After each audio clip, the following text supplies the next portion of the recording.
इस बार शरद पूर्णिमा 28 अक्टूबर यानी शुक्ल पक्ष की पूर्णिमा तिथि को मनाई जाएगी। कहा जाता है कि इस दिन माँ लक्ष्मी अपने भक्तों पर विशेष कृपा बरसाती हैं। शरद पूर्णिमा का व्रत रखना विशेष फलदायी रहता है। तो आइए जानते हैं शरद पूर्णिमा का महत्व। शरद पूर्णिमा अश्विनी मास के शुक्ल पक्ष की पूर्णिमा तिथि को मनाई जाती है, जो इस बार 28 अक्टूबर 2023 को है। ऐसी मान्यता है कि इस दिन चंद्रमा अपनी पूर्ण कलाओं के साथ होता है। पौराणिक कथाओं के अनुसार समुद्र मंथन के दौरान पूर्णिमा के दिन माँ लक्ष्मी प्रकट हुई थी। ऐसा माना जाता है कि इस दिन माँ लक्ष्मी धरती पर आती हैं और अपने भक्तों पर कृपा बरसाती हैं। तो चलिए जानते हैं शरद पूर्णिमा की कथा, पूजन विधि और महत्व।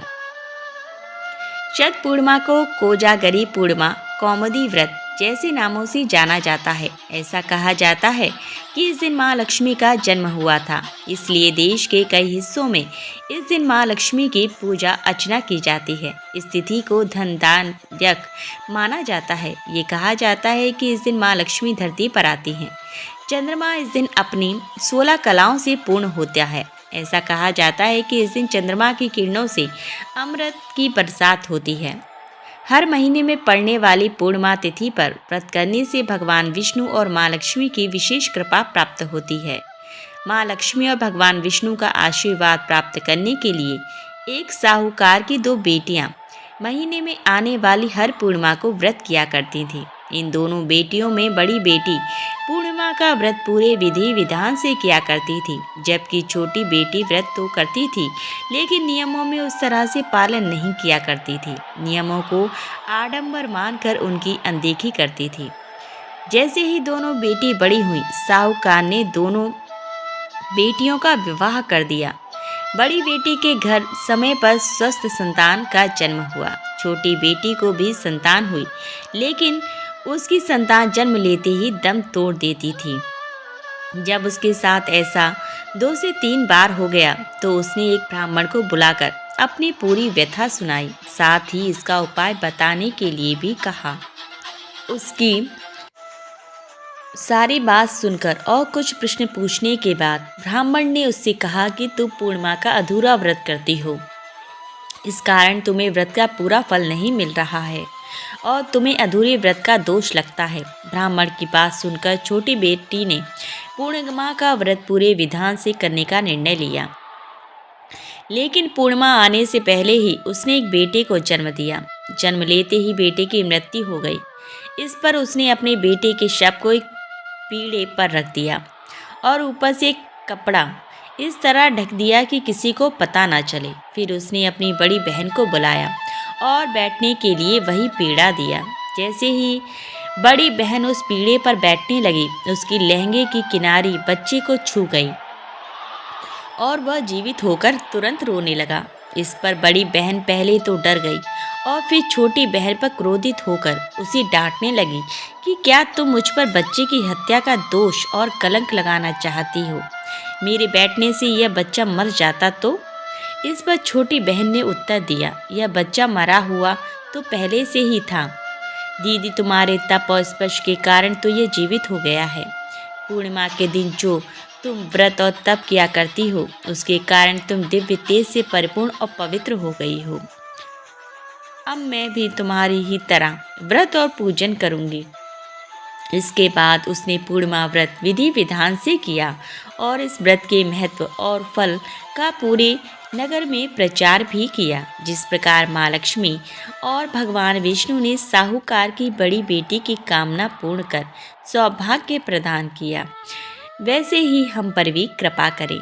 तो चलिए जान लेते हैं शरद पूर्णिमा की पूजन विधि। शरद पूर्णिमा के दिन सुबह जल्दी उठकर स्नान आदि करने के बाद अपने इष्ट देव से समझ व्रत का संकल्प लें।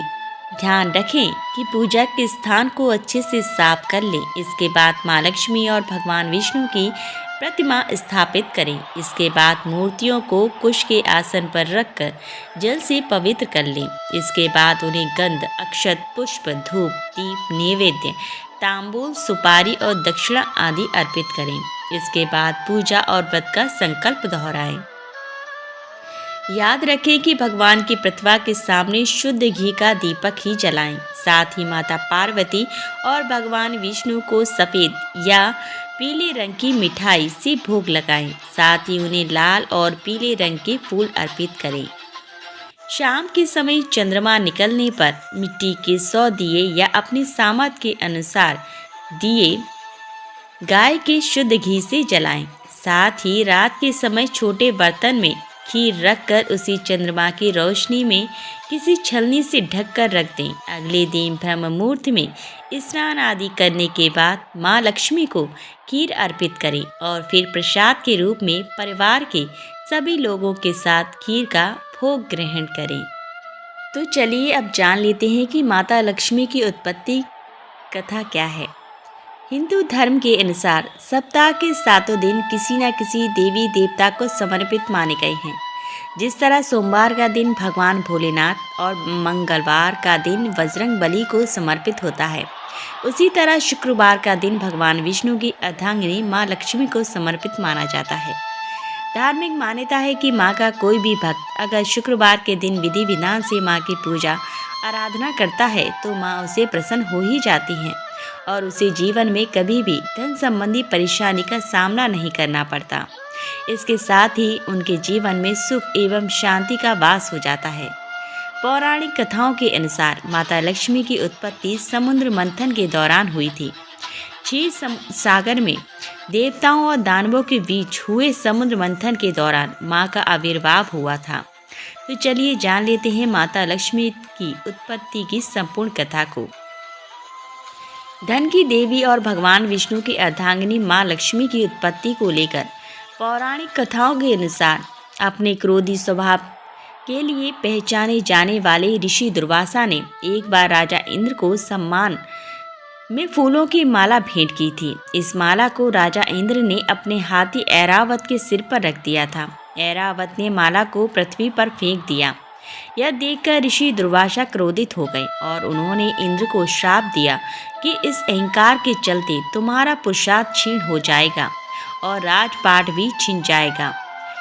कालांतर में तीनों लोकों में दानवों का अत्याचार बढ़ने लगा और उनका तीनों लोकों में आधिपत्य हो गया। इसके चलते राजा इंद्र का सिंहासन भी छिन गया। इसके बाद घबराए देवतागण भगवान विष्णु की शरण में पहुँचे। इस पर भगवान ने उन्हें समुद्र मंथन करने की सलाह दी और समुद्र मंथन से निकलने वाले अमृत के पान के लिए कहा। इससे देवता अमर हो जाएंगे और वे दानवों को हराने में सफल होंगे। भगवान विष्णु के कहने पर क्षीर सागर में समुद्र मंथन किया गया। इसमें 14 रत्नों के साथ ही अमृत और विष भी निकला। समुद्र मंथन के दौरान ही माँ लक्ष्मी की भी उत्पत्ति हुई थी, जिसे भगवान विष्णु द्वारा अपनी अर्धांगिनी के रूप में धारण किया गया था।